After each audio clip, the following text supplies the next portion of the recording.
माता कुंती। क्या आप जानते हैं कि भगवान श्री कृष्ण अपनी बुआ कुंती का इतना सम्मान क्यों करते थे? इसका कारण केवल रक्त का रिश्ता नहीं था, बल्कि माता कुंती का अद्भुत धैर्य, त्याग और भगवान पर अटूट विश्वास था। समय धीरे धीरे बीतता गया। महाराज पांडु के देह त्याग के बाद माता कुंती पर दुखों का ऐसा पहाड़ टूट पड़ा, जिसे देखकर बड़े बड़े योद्धाओं का साहस भी डगमगा जाता। 5 छोटे छोटे पुत्र, न कोई सहारा, न कोई अपना, फिर भी माता कुंती ने कभी अपने भाग्य को दोष नहीं दिया। उन्होंने अपने आंसू अपने बच्चों से छिपाए और उन्हें धर्म के मार्ग पर चलना सिखाया। जब वे हस्तिनापुर पहुंची, तब बाहर से सब कुछ शांत दिखाई देता था, लेकिन राजमहल के भीतर ईर्ष्या और षड्यंत्र की आग जल रही थी।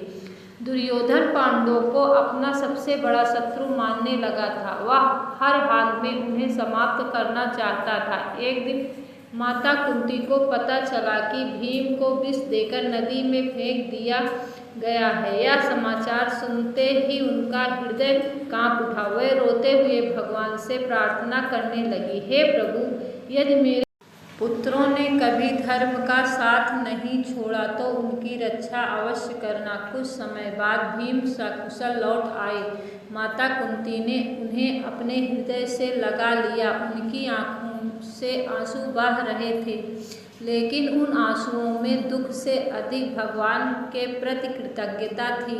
उधर द्वारिका में श्री कृष्ण को जब भी उनकी बुआ के कष्टों का समाचार मिलता, उनका हृदय भी व्याकुल हो उठता। वे जानते थे कि धर्म की रक्षा के लिए अभी समय नहीं आया है, लेकिन वो यह भी जानते थे कि उनकी बुआ का विश्वास कभी टूटना नहीं चाहिए। समय बीता और दुर्योधन ने एक नया षड्यंत्र रचा। उसने लाक्षागृह बनवाया, एक ऐसा महल जो लाखों और घी से बनाया गया था, ताकि उसमें आग लगाते ही सब कुछ जलकर राख हो जाए। माता कुंती अपने 5 पुत्रों के साथ उस महल में पहुंची। उन्हें यह आभास भी नहीं था कि यह उनका घर नहीं, बल्कि उनकी चिता बनने वाला है।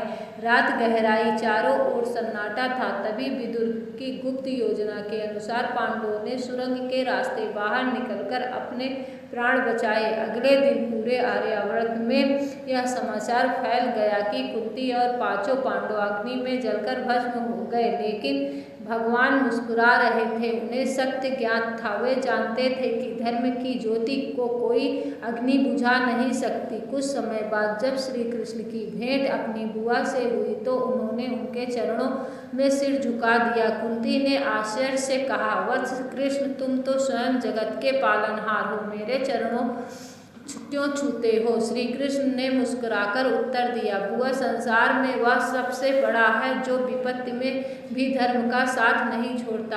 आपने जीवन भर दुख सहा, लेकिन कभी ईश्वर से शिकायत नहीं की। मैं आपके त्याग को प्रणाम करता हूँ। यह सुनकर माता कुंती की आंखों में आंसू आ गए। उन्होंने श्री कृष्ण के सिर पर हाथ फेरते हुए कहा, कृष्ण, यदि तुम मेरे साथ हो तो मुझे किसी भी संकट का भय नहीं। समय आगे बढ़ा। द्रौपदी स्वयंवर हुआ। अर्जुन ने मतभेद दिया और द्रौपदी पांडवों के साथ हस्तिनापुर आई। कुछ समय के लिए ऐसा लगा मानो अब सब ठीक हो जाएगा, लेकिन दुर्योधन की ईर्ष्या पहले से भी अधिक बढ़ चुकी थी। फिर वह दिन आया जिसने पूरे इतिहास को बदल दिया।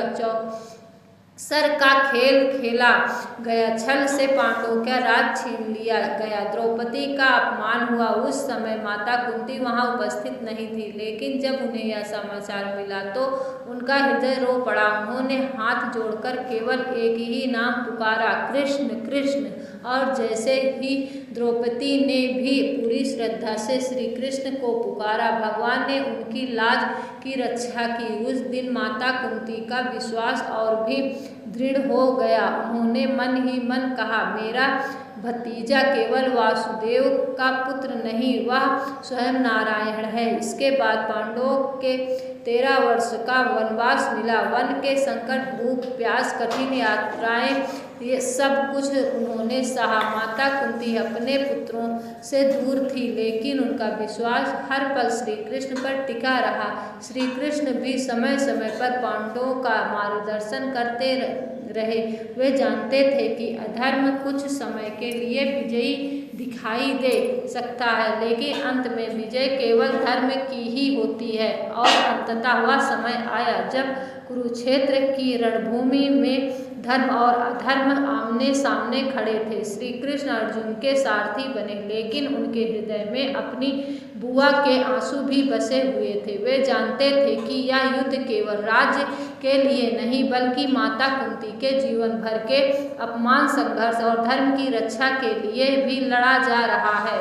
युद्ध समाप्त हुआ, पांडव विजयी हुए, लेकिन इस विजय की कीमत बहुत बड़ी थी। जब श्री कृष्ण अपनी बुआ से मिलने पहुंचे तो कुंती ने उन्हें देखकर कहा, हे कृष्ण, संसार सुख मांगता है, लेकिन मैं तुमसे विपत्ति मांगती हूँ, क्योंकि जब जब मेरे जीवन में संकट आया तब तब तुम मेरे पास आए। यदि संकट में तुम्हारा साथ मिलता है तो यह संकट भी मेरे लिए वरदान है। श्री कृष्ण की आंखें भी नम हो गई। उन्होंने अपनी बुआ के चरणों में प्रणाम किया और कहा, बुआ, आपका विश्वास ही आपकी सबसे बड़ी शक्ति है। संसार आने वाले युगों तक आपके धैर्य, त्याग और भक्ति को याद रखेगा। यही कारण है कि भगवान श्री कृष्ण केवल रिश्ते से ही नहीं, बल्कि हृदय से भी माता कुंती को अपनी बुआ मानते थे।